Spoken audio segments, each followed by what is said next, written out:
Les Mardis du Mucem, c'est l'idée de mettre de la pensée, de la parole dans l'espace public pour donner à comprendre les grandes questions qui traversent et qui travaillent le monde méditerranéen en relation avec l'Europe. Au fond, les questions qui vont être posées, soulevées par ce musée des civilisations du XXIe siècle. Donc par petites touches, à travers 9 rencontres à la bibliothèque de l'Alcazar, l'idée c'est de avoir un éclairage et ouvrir un espace de débat qui permet au public à Marseille et au-delà de s'approprier ces questions et de cheminer avec nous pour avancer dans la présentation de ce musée dont on entend parler depuis 10 ans et qui maintenant commence enfin à voir le jour. Je crois que les 3 termes civilisation, Méditerranée, Europe méritent d'être questionnés. C'est civilisation au pluriel, c'est une notion qui est née au XVIIIe siècle, qui a pris des valeurs et des significations extrêmement différentes selon les périodes et selon qui en parle. Donc je crois que déjà, premier temps, il s'agit de mettre en débat cette notion de civilisation. Quand on fonde un musée de civilisation, de quoi parle-t-on exactement? Je crois qu'à l'occasion de la présentation du mardi, de la rencontre avec Tzvetan Todorov, je crois qu'on va pouvoir approfondir notamment cette question. Méditerranée, là aussi, la Méditerranée, ce n'est ni une entité, ni encore moins une identité. Ce n'est même pas un territoire, c'est peut-être un imaginaire. Moi, j'aime bien l'appeler un cercle ouvert sur l'ailleurs. Et bien, là aussi, chemin faisant, au cours de ces rencontres, par exemple avec Henri Laurence au mois de janvier, professeur au Collège de France, ou Jocelyne Darclia, qui a fait un très beau livre sur la lingua franca, cette langue des ports de la Méditerranée, on aura quelques éclairages pour nous permettre d'aller un peu plus loin de quand on parle de civilisation méditerranéenne, de quoi parle-t-on? Europe, enfin, qui là aussi, d'ailleurs, la belle Europe vient de Méditerranée, hein, elle a été enlevée à Sidon et a donné le nom à notre continent. Là aussi, la notion d'Europe, entre une notion, je dirais, institutionnelle et les visions culturelles que l'on peut avoir de l'Europe, par exemple Calypso Nicolaïdis, qui enseigne à Oxford, ou Wolf Lepenies, qui est professeur à Berlin, nous donneront des éclairages sur la question européenne, mais aussi en miroir avec le monde méditerranéen.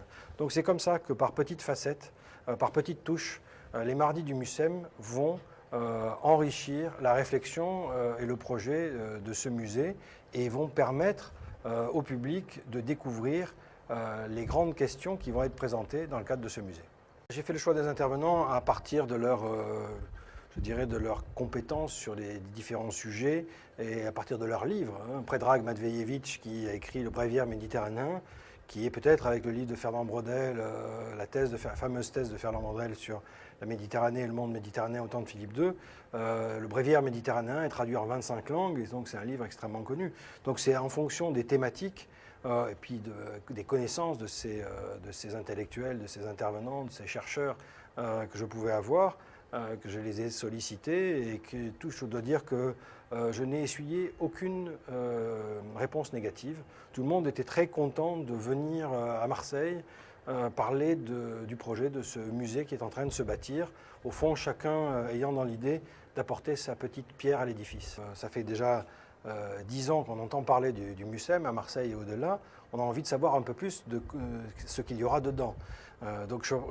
Comme le musée est en construction ou en restauration au Fort Saint-Jean où nous sommes aujourd'hui, le public a besoin d'entendre parler de ce qui va se faire. Donc la parole dans un espace public comme la bibliothèque de l'Alcazar, qui est en plus un lieu très populaire à Marseille, est une première façon de contribuer à enrichir je dirais, la place du musée dans l'espace public.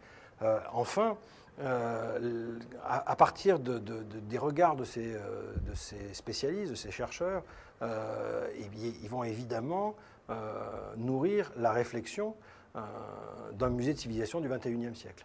C'est un musée qui soulève des questions, qui s'inscrit dans la cité, qui donc est travaillé par des questions fortes, que ce soit la question du voile, la question du genre qu'évoquera Irène Théry, sont des questions qui sont au cœur des premières expositions qui vont être présentées dans le musée. Tzvetan Todorov parlera des lumières et de leurs ombres, et donc c'est aussi ce qu'il y a dans l'exposition Le Noir et le Bleu, un rêve méditerranéen, que je proposerai à l'ouverture du musée. Irène Théry parlera des questions de genre, de masculin-féminin, Hénin. Ce sera une exposition que proposera Denis Chevalier. Donc vous voyez que c'est une façon d'associer des intellectuels à la démarche qui est une démarche en cours, en processus, qui est celle qui est en train de s'élaborer pour définir la programmation de ce musée de civilisation du XXIe siècle.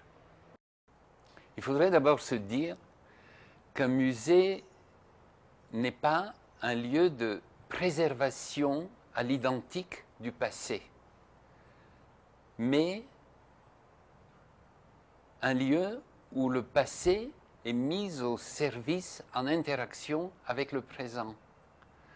Une culture identique à elle-même est une culture morte. Une culture qui vit est une culture qui change.